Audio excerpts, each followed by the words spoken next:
శాంతి. అందరికీ దీపావళి శుభాకాంక్షలు.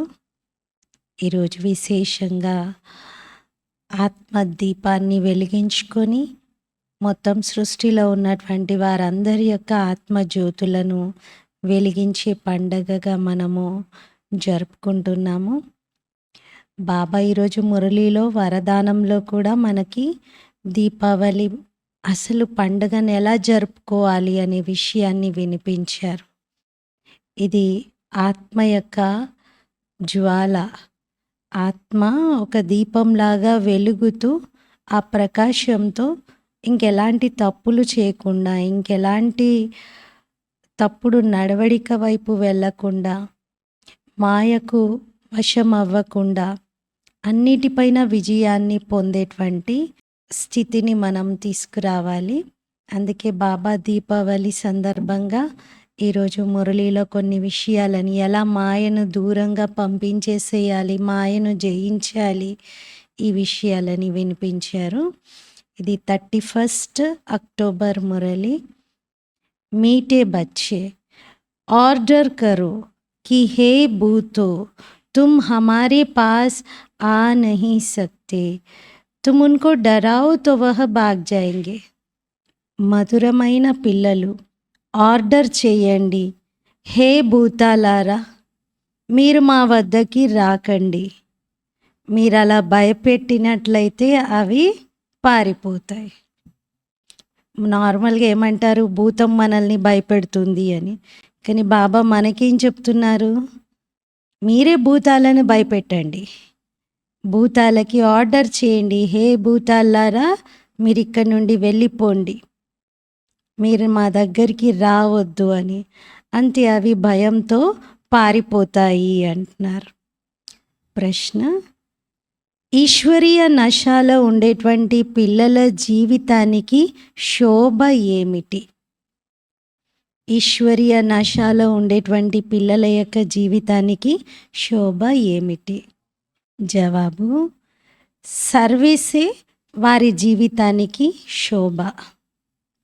సేవయే ఈశ్వరీయ నశాలో ఉండేటువంటి పిల్లల జీవితానికి శోభ.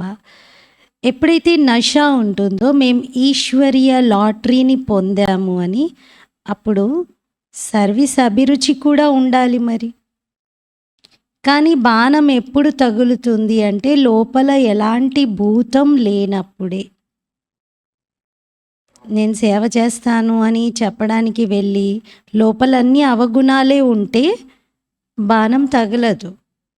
లోపల ఏ భూతము లేకుండా ఉన్నప్పుడే మీరు నషాగా సేవ చేస్తూ అనేక ఆత్మలని బాబా పైన బలిహారం చేయగలుగుతారు. ఇంకొక ప్రశ్న: శివబాబా పిల్లలుగా పిలవబడే హక్కుదారులు ఎవరు? శివబాబా పిల్లలం మేము అని అలా పిలుచుకునే హక్కు ఎవరికి ఉంది? జవాబు: ఎవరికైతే నిశ్చయం ఉంటుందో, భగవంతుడే మాకు తండ్రి, మేము ఇలాంటి ఉన్నతోన్నతమైన తండ్రికి పిల్లలము, ఇలాంటి నషాలో ఉండేటువంటి యోగ్యులైన పిల్లలే శివబాబా పిల్లలం అని పిలుచుకునే హక్కుదారులు. ఒకవేళ క్యారెక్టర్ సరిగ్గా లేదు, నడవడిక సరిగ్గా లేదు, నడవడిక రాయల్గా లేదు, మరి మన ప్రవర్తనలో దేవతలుగా కాబోతున్నాం, భగవంతుని పిల్లలం అని చెప్పుకునేలాగా మంచితనం ఉండాలి కదా. అలా లేదు అంటే శివబాబా పిల్లలుగా పిలుచుకోవడానికి వీల్లేదు. వాళ్ళు శివబాబా పిల్లలుగా పిలువబడరు. ఓం శాంతి. శివబాబా గుర్తున్నారా? స్వర్గ రాజభాగ్యం గుర్తుందా? ఎప్పుడైతే ఇక్కడ కూర్చుంటారో అప్పుడు బుద్ధిలో రావాలి, మేము అనంతమైన తండ్రి యొక్క పిల్లలము మరియు నిత్యం తండ్రినే జ్ఞాపకం చేస్తూ ఉంటాము అని. స్మృతి లేకుంటే వారసత్వం లభించదు. ఎక్కడి వారసత్వం? దేని వారసత్వం? పవిత్రతా వారసత్వం అంటున్నారు బాబా. మరి దానికోసమైతే ఇలా పురుషార్థం చెయ్యాలి. ఎప్పుడు ఏ వికారాల విషయము మన ముందు రాకూడదు. ఏ వికారం కూడా మనల్ని ఇబ్బంది పెట్టకూడదు. కేవలం కామ వికారం గురించే బాబా చెప్పట్లేదు. అన్ని వికారాల గురించి చెప్తున్నారు. ఒక్క భూతం కాదు కదా! కానీ కొందరిలో అయితే అన్ని భూతాలు వచ్చేస్తూ ఉంటాయి. కానీ బాబా అన్నారు, మీరు శాసనం చేయండి. ఏ భూతం నా దగ్గరికి రావడానికి వీల్లేదు. ఏ భూతం నాలో ప్రవేశించడానికి వీల్లేదు అని. అలాంటి శుద్ధమైన అహంకారం మీకు ఉండాలి అంటున్నారు. చాలా ఉన్నతోన్నతమైనటువంటి భగవంతునికి మేము పిల్లలం, కాబట్టి మేము చాలా ఉన్నతోన్నతమైన వారిమి అని ఆ నశలో ఉండాలి. మీ మాట తీరు, నడవడిక ఎంత రాయల్గా ఉండాలి. బాబా నడవడికతో అర్థం చేసుకుంటారు. ఈ పిల్లలు పూర్తిగా వర్త్ నాట్ ఏ పెన్నీగా, పైసకు కూడా కొరవగాని స్థితిలో ఉన్నారు అని. నా పిల్లలుగా పిలువబడేటువంటి హక్కుదారులే కాదు అనుకుంటారు బాబా. అంటే నడవడిక సరిగ్గా లేకపోతే బాబా అలా భావిస్తారు. లౌకిక తండ్రి కూడా అనర్హులుగా ఉన్నటువంటి అయోగ్యులైన పిల్లల్ని చూసి లోపల ఇలాగే అనుకుంటాడు కదా. లౌకికంలోని మనిషికే అలా అనిపిస్తే మరి బాబా భగవంతుడు.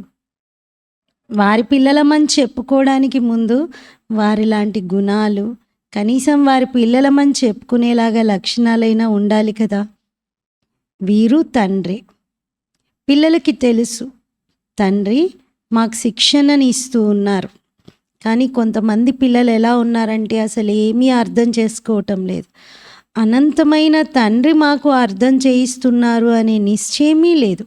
ఆ నశానే కనిపించట్లేదు. పిల్లలైన మీ బుద్ధిలో మేము ఎంత ఉన్నతంగా అవుతున్నాము అనేది ఎప్పుడు ఉండాలి. మేము చాలా గొప్ప తండ్రి యొక్క పిల్లలము అని బాబా ఎంత అర్థం చేయిస్తూ ఉంటారు. లోపల మీరు ఇది ఆలోచించండి. మేము ఎంత ఉన్నతోన్నతమైన తండ్రికి పిల్లలము. మా క్యారెక్టర్ ఎంత గొప్పగా ఉండాలి. మరి ఈ దేవతలకి ఎంత మహిమ చేస్తున్నారు చూడండి. ఆ మహిమ చైతన్యంగా మనలో కనిపించాలి కదా. మరి అలాంటి ఆలోచన రావాలి. నేను అలాంటి మహిమయోగ్యంగా అవుతున్నానా? ప్రజలకేమైనా మహిమ ఉంటుందా? ప్రజలకు అంతగా మహిమ ఉండదు. లక్ష్మీనారాయణలనే అక్కడ చూపించారు. మరి పిల్లలు మీరు మంచి రీతిగా సేవ చెయ్యాలి. ఈ లక్ష్మీనారాయణలు ఇద్దరు కూడా గతంలో బాగా సేవ చేసి వెళ్ళారు. వారి బుద్ధి కూడా ఎంత ఉన్నతమైనటువంటిది. కొందరు పిల్లలకైతే అసలు బాబా చెప్తున్నా ఏమీ తేడా రావట్లా, ఏం ఫరక్ పడట్లా. ఎంత చెప్పినా, ఎంత నష ఎక్కించినా, రాయి మీద నీళ్లు పోస్తే ఎలా ఉంటుందో అలాగే ఉంటుంది. మాయతో ఓడిపోతూ ఉంటారు, ఇంకా అధికంగా చెడిపోతూ ఉంటారు. లేకపోతే లోపల ఎంత నష కలగాలి. మేము అనంతమైన తండ్రికి పిల్లలము. బాబా స్వయంగా వచ్చి తన పరిచయాన్ని మాకు ఇస్తున్నారు అని. సర్వీస్తోనే మీలో శోభ పెరుగుతుంది. సర్వీస్తోనే మీ అందం అంటున్నారు. అప్పుడే మీరు బాబా హృదయం పైన ఎక్కగలుగుతారు. పిల్లలెవరు? తండ్రి హృదయం పైన ఎక్కగలిగిన వారే పిల్లలు అంటున్నారు. తండ్రికి పిల్లలపైన చాలా ప్రేమ ఉంటుంది కదా. పిల్లల్ని తన భుజాలపైన ఎక్కించుకుంటారు, తలపైకి ఎక్కించుకుంటారు. బాగా గారాబం చేసే పిల్లల్ని చూసి కొందరు అంటారు, ఏంటి మీరు తలపైకి ఎక్కించుకున్నారు పిల్లల్ని అని. శివబాబా అయితే మనల్ని ఎప్పుడు తన హృదయం పైన ఎక్కించుకుంటారు. తండ్రికి లౌకికంలో కూడా మోహం ఉంటుంది. అదంతా హద్దు మాయావి మోహము అంటున్నారు. అది దుఃఖపెట్టే మోహం. ఆ మోహంతో ఆ తండ్రి చివరి కాలంలో జీవితంలో అవన్నీ గుర్తు తెచ్చుకొని ఏడుస్తూ ఉంటాడు.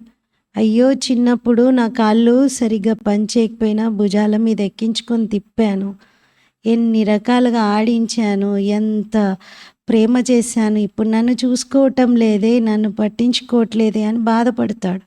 ఆ మోహం ఏమీ కరెక్ట్ కాదు. ఇక్కడైతే అనంతమైన తండ్రి యొక్క ప్రేమ లభిస్తుంది మనకి. ఇలాంటి తండ్రి ఇంకెవరైనా ఉంటారా? పిల్లల్ని చూసి సంతోషపడకుండా ఉండే తండ్రి ఎవరైనా ఉంటారా లౌకికంలో? ఉండరు కదా. తల్లి తండ్రికైతే పిల్లలంటే అంతులేని సంతోషం కలుగుతుంది.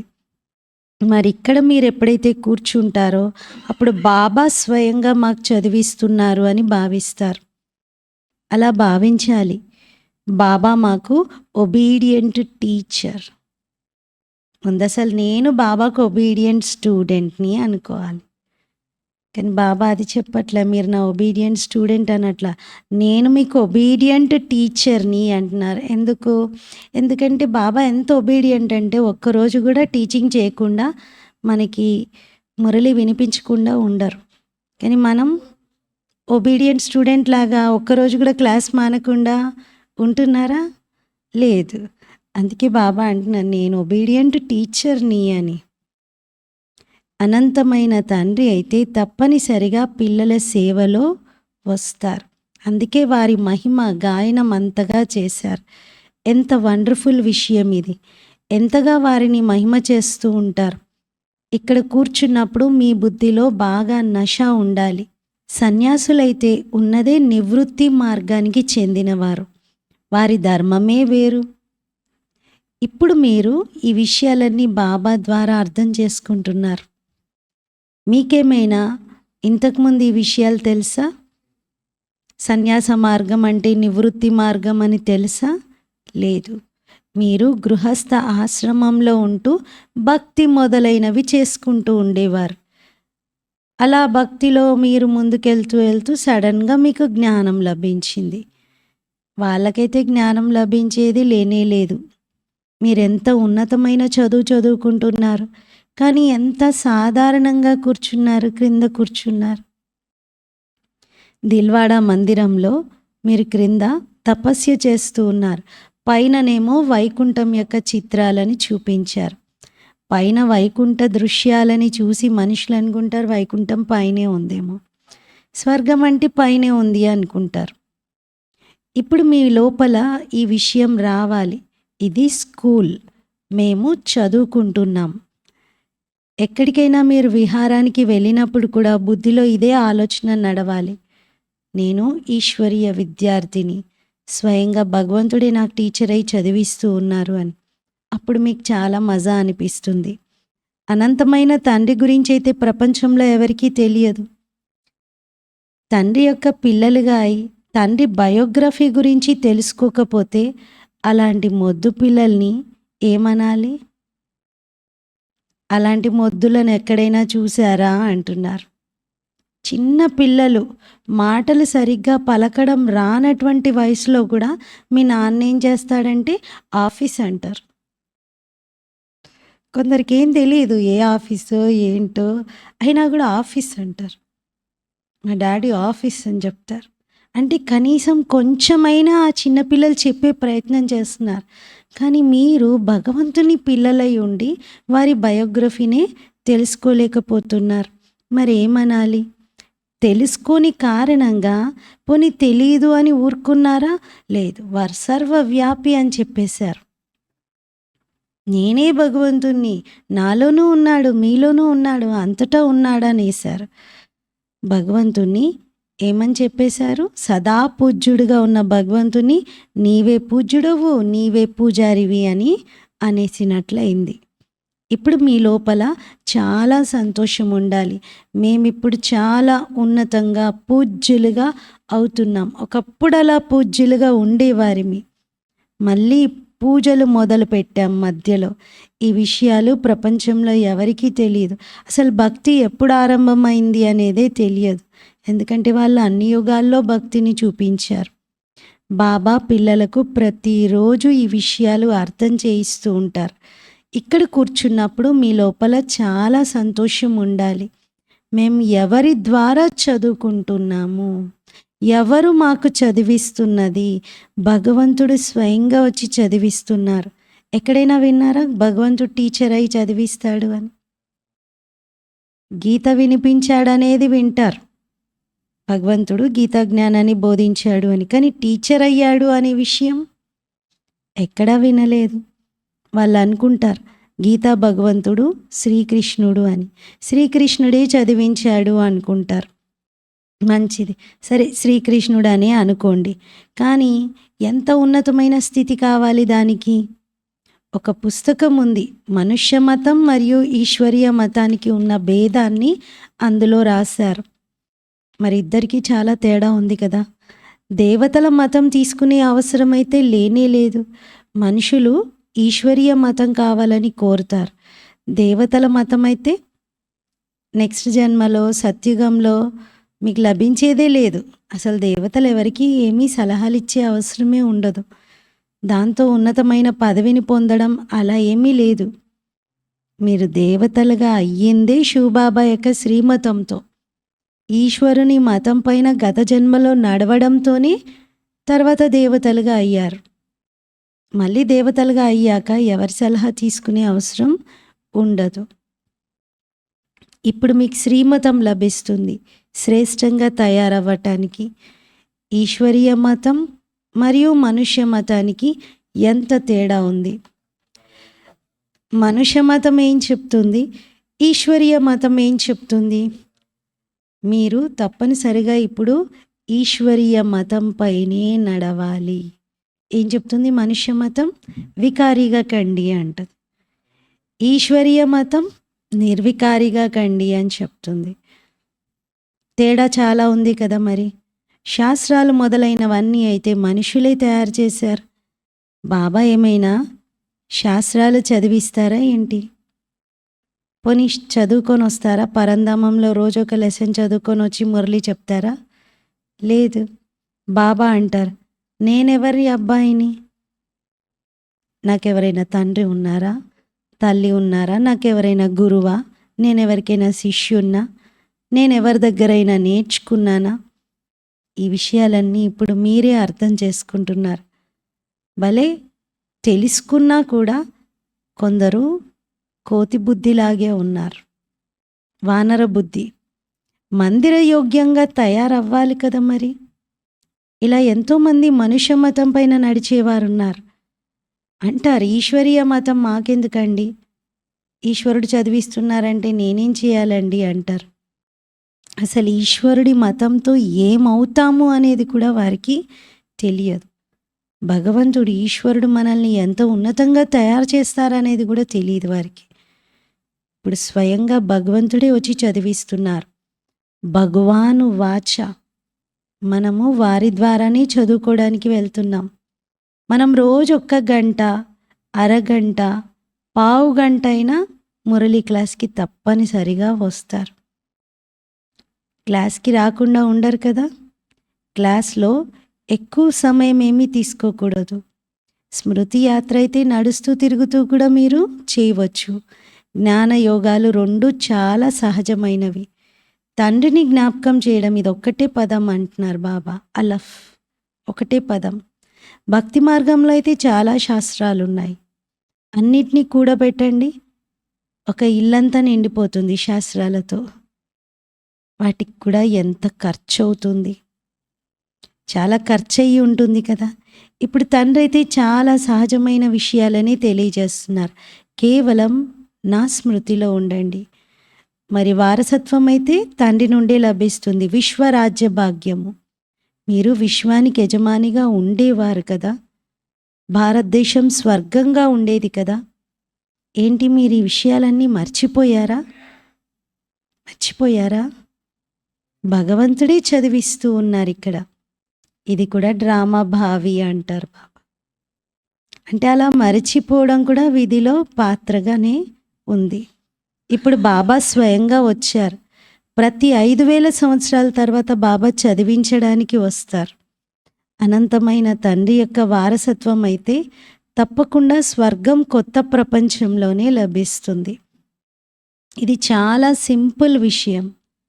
లక్షల సంవత్సరాలు అనడంతో బుద్ధికి ఒక్కసారిగా లాక్ పడిపోయింది, తాళం పడిపోయింది. తాళం తెరుచుకోదు. ఎలాంటి తాళం వేశారు? అంత ఈజీగా తెరుచుకోదు. మనుషులు ఎంత ప్రయత్నం చేసినా, ఎన్ని సాధనాలు ఉపయోగించినా తెరుచుకోదు. భగవంతుడే రావాల్సి వస్తుంది ఆ తాళం తెరవడానికి. బాబా అంటారు, ఈ ఒక్క విషయం అర్థం చేసుకోండి చాలు. ఎక్కువగా చదువుకునే అవసరం కూడా ఏమీ లేదు. ఇక్కడ మీరు ఒక్క సెకండ్‌లో ఎవరినైనా స్వర్గవాసిగా తయారు చేయగలుగుతారు. కానీ ఇది స్కూల్ ఉంది. అందుకే దీనికోసం మీరిక్కడ చదువుకుంటూనే ఉండాలి. జ్ఞానసాగరుడైన బాబా మీకు ఎలాంటి జ్ఞానం ఇస్తున్నారు, ఎంత గొప్ప జ్ఞానము అంటే దీన్ని మొత్తం సాగరమంతా సిరగా చేసి అడవులన్నింటినీ, అడవుల్లో ఎన్ని చెట్లయితే ఉన్నాయో అన్ని చెట్లను కలంగా చేసి రాసిన ఈ జ్ఞానం ఎండ్ అవ్వదు. జ్ఞానధారణ చేయడం మీరు చేస్తూనే ఉండాలి. ఎంత సమయమైంది జ్ఞానాన్ని ధారణ చేస్తూ? భక్తి అయితే అర్ధకల్పం చేశారు, కానీ జ్ఞానమైతే ఈ జన్మలో కూడా మనము ఆల్రెడీ సగం వయసు గడిచిపోయిన తర్వాత బాబాని తెలుసుకున్నారు. అప్పటి నుండి బాబాని జ్ఞాపకం చేస్తూ జ్ఞానాన్ని ధారణ చేస్తూ ఉన్నారు. ఎంత తక్కువ సమయం ఇది. అక్కడ దైహిక స్కూల్లో కూడా చదువు కోసం ఎంత కాలం తీయాల్సి వస్తుంది. 5 సంవత్సరాల వయసు నుండి మొదలు పెడితే, ఇప్పుడైతే 5 సంవత్సరాలు కూడా కాదు, 3 సంవత్సరాలకి రెగ్యులర్ స్కూల్లో జాయిన్ చేస్తారు. 1 సంవత్సరం నిండగానే ప్లే స్కూల్లో జాయిన్ చేస్తారు. అసలు ఇప్పుడైతే పుట్టిన దగ్గర నుండి ఇంకా చదువు చదువు చదువు పిల్లలకి అదే. బాబా అయితే 5 సంవత్సరాల వయసు నుండి 20-22 సంవత్సరాల వయసు వరకు చదువుకుంటూనే ఉంటారు అంటున్నారు. సంపాదన కొద్దిగా, ఖర్చేమో ఎంత ఎక్కువ, మరి నష్టం జరుగుతుంది కదా దాంతో. సంపాదన తక్కువ, ఖర్చు ఎక్కువ అంటే చాలా నష్టం జరుగుతున్నట్టే కదా. మరి ఇప్పుడు తండ్రి సంపాదన చూస్తే నెలకు 30,000 40,000 ఉన్నా ఫీజులు ఎంత కట్టాలి? పిల్లలను చదివించాలంటే లక్షలు. నర్సరీ క్లాస్కి ₹1,00,000. మరి నష్టపోతున్నట్లే కదా. బాబా మనల్ని సాల్వెంట్గా తయారు చేస్తున్నారు, తర్వాత మళ్ళీ ఇన్సాల్వెంట్గా అయిపోతారు. భారతదేశం పరిస్థితి చూడండి ఎలా మారిపోయిందో అంటున్నారు. మీరు నిశ్చయంతో, నషాతో ఇతరులకి జ్ఞానాన్ని అర్థం చేయించాలి. మాతలైతే సేవలో ముందు నిలబడాలి అంటున్నారు. ఎందుకంటే గాయనం ఏమని ఉంది? వందే మాతరం. ఇంతమంది మాతలకు వందనం చేశారు, వందే పితరం అని లేనే లేదు. వందే మాతరం. భూమిని వందే మాతరం అని అనరు. భరతమాతకు వందనం చేస్తున్నాం, ఈ నేల తల్లికి వందనం చేస్తున్నాం అనుకుంటారు. కానీ బాబా అన్నారు వందే మాతరం అని మనుషులకే చేయడం జరుగుతుంది. పిల్లలు ఎవరైతే బంధన ముక్తులుగా ఉంటారో వారు సేవ చేస్తారు. వారు కూడా కల్పక్రితం ఎవరైతే బంధన ముక్తులుగా ఉండేవారో అలాగే ఇప్పుడు అవుతూ ఉంటారు. అబలలపైన ఎన్ని అత్యాచారాలు జరుగుతూ ఉంటాయి మీకు తెలుసు కదా. మాకు తండ్రి లభించారు. ఎవరైతే అర్థం చేసుకుంటున్నారో వారిప్పుడు తండ్రి సమానంగా సేవ చేయాలి, బాబా యొక్క సేవలో ఉండాలి. బంధనాలు ఉన్నాయి బాబా, పిల్లలు ఉన్నారు బాబా, నేను సమయం తీయలేను బాబా. బాబా అన్నారు ఇలాంటి మాటలు మాట్లాడే మేకలు నాకు అవసరం లేదు. అలాంటి మాటలు మాట్లాడే వారిని బాబా మేకలు, గొర్రెలు అని అంటారు. గవర్నమెంట్ కూడా ఎప్పుడు ఈశ్వరీయ సేవ చేయకండి అని అనదు. ఈ విషయాలు ఎవరికైనా తెలియజేయడానికి ధైర్యం కావాలి అంటున్నారు. ధైర్యంగా మాట్లాడాలి. ఎవరిలో జ్ఞానం ఉంటుందో వారు సహజంగా బంధనముక్తులుగా కాగలుగుతారు. మీరు జడ్జి గారికి కూడా అర్థం చేయించవచ్చు. మేము ఆత్మిక సేవ చేయాలనుకుంటున్నాం, ఆత్మిక తండ్రి మాకు చదివిస్తూ ఉన్నారు, ఇలా నిర్భయంగా చెప్పవచ్చు. పిల్లలు చెప్పారు కూడా. ఎంతోమంది పిల్లల పేరెంట్న వారెంట్ వచ్చినప్పుడు మమ్మ సైతం కోర్టుకు వెళ్ళి ధైర్యంగా మాట్లాడారు. క్రిస్టియన్స్ కూడా అంటారు కదా, లిబరేట్ అస్, గైడ్ మీ అని. భగవంతుని వేడుకుంటారు, మమ్మల్ని విముక్తులుగా చేయండి, దారి చూపించండి అని. భారతవాసీలతో పోలిస్తే ఈ క్రిస్టియన్ల బుద్ధి కొంచెం మంచిగానే ఉంది అంటున్నారు బాబా. ఎందుకంటే వాళ్ళు అంత తమో ప్రధానంగానూ కారు, సతో ప్రధానంగా కూడా కారు, మధ్యస్థితిలోనే ఉంటారు. మీరు పిల్లలు, మీలో మంచి తెలివైన వారు ఉన్నారు, వాళ్ళకి సర్వీస్ యొక్క అభిరుచి బాగా ఉంటుంది అనుకుంటారు. ఈశ్వరీయ సేవతో మాకు లాటరీ లభించేది ఉంది అని. కొందరైతే ఈ లాటరీ గురించి అసలు అర్థమే చేసుకోవటం లేదు. ఇంకేమవుతారు వాళ్ళు? సత్యుగంలో వెళ్ళి దాసదాసి అవుతారు. హృదయంలో అర్థమవుతుంది కదా! కొంతమంది అర్థమై కూడా దాసిగా అయినా పర్వాలేదులే, చెండాలైనా పర్వాలేదులే అని అనుకుంటారు. స్వర్గం కదా అది, స్వర్గంలో ఏ పొజిషన్ అయితే ఏంటిలే అని అనుకుంటారు. ఒకప్పుడు కూడా విదేశాలకు వెళ్ళే వాళ్ళు అలాగే భావించేది. ఏదైతే ఏంటి, అక్కడ నేను ఏ పని చేస్తే ఏంటి, ఎవరికేం తెలుస్తుంది, విదేశాలకైతే వెళ్తున్నాను కదా అని. అలా అనుకోకూడదు అంటున్నారు బాబా. మరక్కడ కూడా ఫీలింగ్ అయితే ఉంటుంది కదా, తప్పకుండా. అందుకే మీరు షావుకారులుగా ఉన్నతమైన పదవిని పొందే పురుషార్థం చేయాలి తప్ప అలా దాసదాసీలుగా అవ్వడం, దాంతోనే సంతృప్తి చెందడం కాదు. అలాంటి పిల్లల నడవడిక చూడగానే తెలిసిపోతుంది, వీళ్ళు దాసదాసి అవుతారు అనేది అర్థమైపోతుంది. మీకు తెలుసు కదా, అనంతమైన తండ్రే మనకి విషయాలని అర్థం చేయిస్తూ ఉన్నారు. ఈ దాదా అంటే బ్రహ్మా బాబా కూడా అర్థం చేయిస్తారు. ఇతడి ద్వారా పిల్లలందరికీ శివబాబా చదివిస్తున్నారు. కొంతమందికి ఏమీ అర్థం కావటం లేదు. ఇక మురళి వినేటప్పుడు వింటున్నట్టే వింటారు, తల ఊపుతూ ఉంటారు. బయటికి వెళ్ళగానే మొత్తం సమాప్తం. ఇక్కడ కూర్చున్నా కూడా కొందరికైతే అర్థమే కావట్లేదు. బుద్ధి బయట తిరుగుతూనే ఉంది. కేవలం శరీరం ఇక్కడుంది, మనసు బుద్ధి బయట తిరుగుతూ ఉన్నాయి. ఇంకెదురు దెబ్బలు తింటూ ఉంటారు. ఒక్క భూతం కూడా వారి నుండి తొలగిపోదు. చదివించే తండ్రి ఎవరు, ఎలా తయారు చేస్తున్నారు అనేది అర్థమే చేసుకోవటం లేదు. ఇంకా అలాంటి వారు ఏమవుతారు? షావుకారు ఇంట్లల్లో వెళ్ళి దాసదాసి అవుతారు. ఇప్పుడు మీరు షావుకార్ల వద్ద నౌకర్ చాకర్గా ఉండాలనుకుంటున్నారా? మరి అలా అవుతారా? అవ్వద్దు కదా. సర్వీస్ చేసి పూర్తిగా ఉన్నత పదవిని పొందాలి, ఎగరాలి అంటున్నారు. మీరు పిల్లలు శాంతి స్థాపనార్థం నిమిత్తమై ఉన్నారు. విశ్వంలో సుఖము శాంతిని స్థాపన చేస్తూ ఉన్నారు. ప్రాక్టికల్గా మీరిప్పుడు బాబా యొక్క శ్రీమతం అనుసారంగా శాంతి స్థాపన చేస్తూ ఉన్నారు.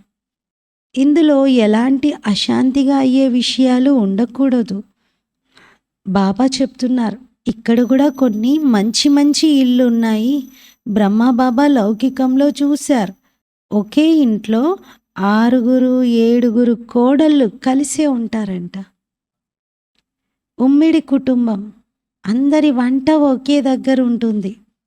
అలా కలిసిమెలిసి శాంతిగా ఉంటారు, ఎలాంటి గొడవలు పెట్టుకోరు. మా ఇంట్లో అయితే స్వర్గమే ఉంది అని అంటారు వారు. అస్సలు ఎలాంటి గొడవలు పోట్లాటలే ఉండవు, అందరూ ఆజ్ఞాకారిగా ఉంటారు. మరి ఈ సమయంలో ప్రపంచమంతా ఎలా ఉందో చూడండి. అలాంటి ఎగ్జాంపుల్ మిగిలి ఉంది. ఎవరో ఒక్క కుటుంబం అలా కలిసిమెలిసి ఉంటున్నారు. బ్రహ్మా బాబాకైతే మొదట్లో సన్యాసం తీసుకోవాలనేటువంటి ఆలోచనలు కలిగేవంట. ప్రపంచంతో వైరాగ్యమే వచ్చేసింది. ఇప్పుడైతే అనంతమైన వైరాగ్యం ఉంది అంటున్నారు. ఇంకేది గుర్తే రాకూడదు. బాబా అయితే అందరి పేర్లు కూడా మర్చిపోయారు. పిల్లలు అడుగుతారు, బాబా మేము మీకు గుర్తుంటామా అని. బాబా అంటున్నారు, అన్నింటినీ మర్చిపోవాలి అని చెప్పి శివబాబా ఆజ్ఞాపించారు కదా, మళ్ళీ ఇలా ఎందుకు అడుగుతున్నారు పిల్లలు? మీరు నా నుండి దూరం అవ్వద్దు, నాకెప్పుడూ గుర్తొస్తూ ఉండకూడదు అని నా బిస్రో నా యాద్ రహో అని బాబా చెప్తారు. అనంతమైన వైరాగ్యం కలిగింది కదా బ్రహ్మ బాబాకు కూడా. అన్నీ మర్చిపోవాలి, ఇక్కడ అసలు ఉండేదే లేదు. బాబా స్వయంగా వచ్చారు మనందరికీ స్వర్గం యొక్క వారసత్వాన్ని ఇవ్వటానికి. అనంతమైన తండ్రి చెప్తున్నారు, ఇప్పుడు మీరు నన్ను జ్ఞాపకం చేయండి, అప్పుడు విశ్వానికి యజమానిగా తయారైపోతారు. ఈ బ్యాడ్జ్ చాలా మంచిగా ఇతరులకి జ్ఞానాన్ని చెప్పడానికి ఉపయోగపడుతుంది అంటున్నారు. బ్యాడ్జ్తో చాలా సేవ చేయవచ్చు. ఎవరైనా మిమ్మల్ని మాకు ఆ బ్యాడ్జ్ కావాలి అని అడిగారనుకోండి, అప్పుడు వాళ్ళకి చెప్పాలి, ముందుగా ఈ జ్ఞానం అర్థం చేసుకోండి, తర్వాత తీసుకోండి అని చెప్పాలి. ఈ బ్యాడ్జ్‌తో మీరు విశ్వ రాజ్యభాగ్యం పొందుతున్నాము అనే విషయాన్ని ఇతరులకి అర్థం చేయించవచ్చు. శివ్ బాబా ఈ బ్రహ్మ ద్వారా మనకి డైరెక్షన్ ఇస్తూ ఉన్నారు. మీరు నా స్మృతిలో ఉండండి, అప్పుడు ఇలా తయారవుతారు. బ్యాడ్జ్ పైన ఏముంది? లక్ష్మీనారాయణల చిత్రం. ఇలా మీరు నన్ను జ్ఞాపకం చేస్తే ఇలా లక్ష్మీనారాయణలుగా తయారవుతారు అని బాబా చెప్తున్నారు. గీత వినిపించే వారికి కూడా మంచి రీతిగా అర్థం చేయించవచ్చు. వాళ్ళు కూడా అర్థం చేసుకుంటారు. దేవతా ధర్మానికి చెందిన వారైతేనే అర్థం చేసుకుంటారు. కొందరు ప్రశ్నిస్తూ ఉంటారు, దేవతలు ఎందుకు పడిపోయారు? అరే బాబా అన్న చక్రం కదా, చక్రం తిరుగుతూ ఉన్నప్పుడు చక్రంలో టాప్లో ఉన్న వాళ్ళు మళ్ళీ క్రిందకు వస్తారు. ఇప్పుడు జైంట్ వీల్ ఎక్కామనుకోండి, ఒకసారి పైన ఉంటాం, ఒకసారి మళ్ళీ క్రిందకు వస్తాం, మళ్ళీ పైకి వెళ్తాం, మళ్ళీ క్రిందికి వస్తాం. అది తిరుగుతూ ఉంది కదా. అలాగే మరి చక్రంలో కూర్చున్నటువంటి వాళ్ళందరూ కూడా ప్రతి ఆత్మ ఒకసారి ఉన్నత స్థితిలో, ఒకసారి క్రింద స్థితిలో ఉంటుంది. అది దేవతలైనా ఎవరైనా సరే పునర్జన్మలు తీసుకుంటూ క్రిందకి వచ్చేస్తారు. చక్రం తిరగాల్సిందే ఉంది కదా. ప్రతి ఒక్కరి హృదయంలో ఇదైతే వస్తుంది కదా, మేము ఎందుకు సేవ చేయలేకపోతున్నాము, బాబా చెప్తున్నట్లుగా నేను కూడా సేవ చేస్తే బాగుంటుంది కదా అని అనిపిస్తుంది కదా, ఎందుకు చేయలేకపోతున్నాను అని. తప్పకుండా నాలో ఏదో లోపం ఉంది, మాయాభూతాలన్నీ నన్ను ముక్కుతో పట్టేసుకున్నాయి అని తనకి తానే అనుకుంటారు కూడా. ఇప్పుడు మీరు పిల్లలు అర్థం చేసుకున్నారు, మేమిప్పుడు ఇంటికి వెళ్ళాలి, మళ్ళీ కొత్త ప్రపంచానికి వచ్చి రాజ్యం చేయాలి. మీరు బాటసారులు కదా, దూర దేశం నుండి ఇక్కడికి పాత్ర వహించేందుకు వచ్చారు. ఇప్పుడు మీ బుద్ధిలో ఉంది, మేము అమరలోకానికి వెళ్ళాలి అని. ఈ మృత్యులోకమైతే సమాప్తం అయ్యేదే ఉంది. బాబా చాలా అర్థం చేయిస్తూ ఉంటారు. మంచి రీతిగా ధారణైతే చెయ్యాలి కదా. ఈ జ్ఞానాన్ని లోపల నెమరు వేసుకుంటూ ఉండాలి. మురళి వినే సమయంలో జ్ఞానం అనే గడ్డి తింటున్నట్లు, ఆవేళ అయితే సైలెంట్గా కూర్చొని గడ్డి మేసిన తర్వాత నెమరు వేస్తూ ఉంటుంది. అలా మనం కూడా జ్ఞానం చింతన చేస్తూ ఉండాలి. బాబా అర్థం చేయిస్తున్నారు, కర్మభోగం యొక్క జబ్బు లోపల నుండి మళ్ళీ బయటపడుతుంది. ఒక్కసారిగా లోపలున్న జబ్బులన్నీ బయటికి వచ్చేస్తాయి. మాయ చాలా విసిగిస్తుంది, కానీ మీరు కన్ఫ్యూజ్ అవ్వకూడదు. ఏంటి ఇలా జరుగుతుంది, నాకేమవుతుంది అని గాబరా చెందకండి, ఆందోళన చెందకండి. కర్మభోగం ఇది. కొందరైతే చాలా హైరాణ పడిపోతూ ఉంటారు. కొంచెం ఏదైనా జరిగినా, శరీరానికి అనారోగ్యం చేసినా వెంటనే ఇంకా బాగా టెన్షన్లోకి వచ్చేస్తారు. జబ్బులో మనుష్యులు భగవంతుణ్ణి అధికంగా జ్ఞాపకం చేస్తారు. బంగాల్లో ఎవరికైనా జబ్బు చేసిందంటే ఇక వెంటనే వాళ్ళని రామ అనండి, రామ అనండి, రామ్ రామ్ అనండి అని ఇక మొదలు పెట్టేస్తారు. చూస్తారు ఇంకా వీళ్ళు మృత్యుశయ్యలో ఉన్నారు, మృత్యుకి చాలా దగ్గరగా ఉన్నారని చెప్పి తీసుకెళ్ళి గంగా తీరం దగ్గర పడుకోబెడతారు. ఇక వాళ్ళని హరి బోల్ హరి బోల్, హరి అను హరి అను అని చెప్తూ ఉంటారు. బాబా అన్నారు, వాళ్ళని అలా తీసుకెళ్లాల్సినటువంటి అవసరం ఏముంది? గంగ నోట్లో వెయ్యొచ్చు కదా, ఇంట్లో ఉన్న నీళ్ళనే గంగగా భావించి నోట్లో వెయ్యొచ్చు కదా. మరి అన్ని రకాలుగా వాళ్ళే చెప్తారు. గంగా అని నీళ్ళని అంటూనే మళ్ళీ ఇంకొక వైపు స్థూలంగా ఉన్నటువంటి నది దగ్గరికి తీసుకొని వెళ్తారు. ఒకవేళ నిజంగా బాబా అన్నారు అలా ఏదైనా మృత్యువుకి దగ్గరగా ఉన్నటువంటి స్థితిలో మనుషులను తీసుకెళ్ళి గంగలో ముంచితే ఏ తాబేలో చేపలో వాటికి బలి అయిపోతారు, వాటి షికారుగా అయిపోతారు. పనికొచ్చేస్తాయి కదా ఆ శవాలు కూడా అంటున్నారు బాబా, వాటికి ఆహారంగా అయిపోతారు. పార్సీలు అలాగే పెట్టుకుంటారు, ఎముకలు పనికొస్తాయని చెప్పేసి. పార్సీల పద్ధతే వేరు. వాళ్ళు అలాగే ఉంచుకుంటారు బాడీని. బాబా అంటున్నారు, మీరు ఇతర విషయాలన్నింటినీ మరిచిపోయి నన్ను జ్ఞాపకం చేయండి. ఎవరెలా అంత్యక్రియలు చేస్తున్నారు, ఎవరి పద్ధతులు ఎలా ఉన్నాయి, ఇవన్నీ అనవసరం. ఇప్పుడు మీరు నా స్మృతిలో ఉండండి అంటున్నారు. అచ్చా, मीठे मीठे सिकीलते बच्चों प्रति मात पिता बाप दादा का याद प्यार और गुड मॉर्निंग. रूहानी बाप की रूहानी बच्चों को नमस्ते. हम रूहानी बच्चों की रूहानी बाप दादा को याद प्यार गुड मॉर्निंग और नमस्ते. मेरा बाबा मीठा बाबा प्यारा बाबा शुक्रिया बाबा. ధారణ కొరకు ముఖ్య సారము. ఫస్ట్ పాయింట్, బంధనముక్తులుగా భారతదేశం యొక్క సత్యమైన సేవ చేయాలి.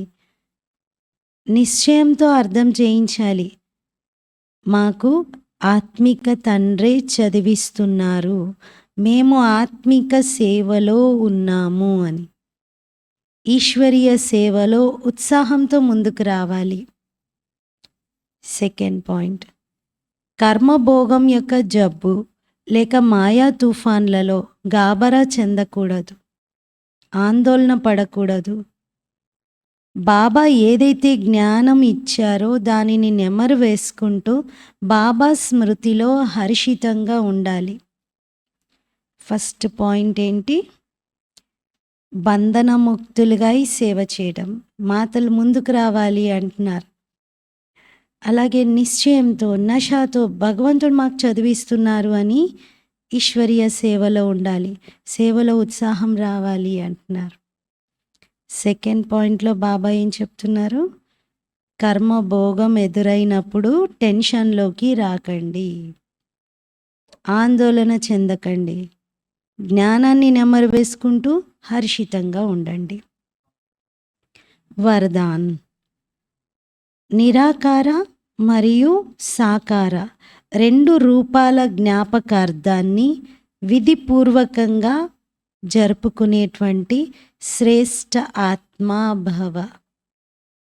ఈరోజు పండగ సందర్భంగా బాబా ఇస్తున్న వరదానం ఇదే.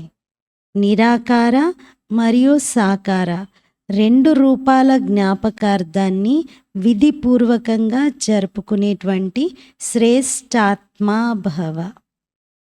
వివరణ: దీపావళి అవినాశి అనేక వెలిగి ఉన్నటువంటి దీపాల జ్ఞాపకార్థ పండగ.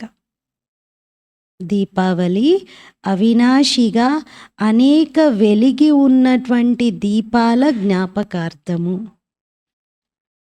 మీరు ప్రకాశిస్తూ ఉన్నటువంటి ఆత్మలు దీపం యొక్క జ్వాల మాదిరిగా కనబడతారు. కాబట్టి ప్రకాశిస్తూ ఉన్నటువంటి ఆత్మలు దివ్య జ్యోతి యొక్క జ్ఞాపకార్థాన్ని స్థూలమైన దీపం యొక్క జ్యోతి రూపంలో చూపించబడ్డారు. ఒకవైపు నిరాకారి ఆత్మరూపం యొక్క జ్ఞాపకార్థం, మరోవైపు మీ భవిష్యత్తు సాకార దివ్య స్వరూపం లక్ష్మీ రూపంలో జ్ఞాపకార్థం. ఇదే దీపమాల దేవ పదవిని ప్రాప్తింపజేస్తుంది. ఈరోజు అందరూ లక్ష్మిని ఆహ్వానిస్తారు కదా. మరి మీరు భవిష్యత్తులో నిజంగా సర్వదైవీ లక్షణాలతో నిండు దేవతగా లక్ష్మిగా కాబోతున్నారు. మరి మీ భవిష్యత్తు స్వరూపం యొక్క జ్ఞాపకార్థాన్ని కూడా ఈరోజు జరుపుకుంటున్నారు అంటున్నారు. మరి శ్రేష్ఠాత్మలైన మీ యొక్క జ్ఞాపకార్థాన్ని స్వయంగా మీరే జరుపుకుంటున్నారు. నార్మల్గా జ్ఞాపకార్థము ఒకరిది ఉంటుంది, జరుపుకునేవారు ఇంకొకరు ఉంటారు. కానీ మనమేమో శ్రేష్ఠాత్మలం, మన జ్ఞాపకార్థాన్ని మనమే జరుపుకుంటూ ఉన్నాం. స్లోగన్: నెగటివ్ని పాజిటివ్లోకి పరివర్తన చేయటానికి మీ భావనలను శుభంగా బేహద్దుగా చేసుకోండి. నెగిటివ్ని పాజిటివ్లోకి పరివర్తన చేయటానికి మీ భావనలను శుభముగా అనంతముగా చేసుకోండి.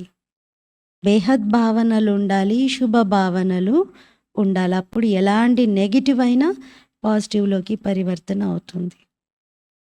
ఈరోజు స్వమానము నేను శ్రేష్ఠ ఆత్మను.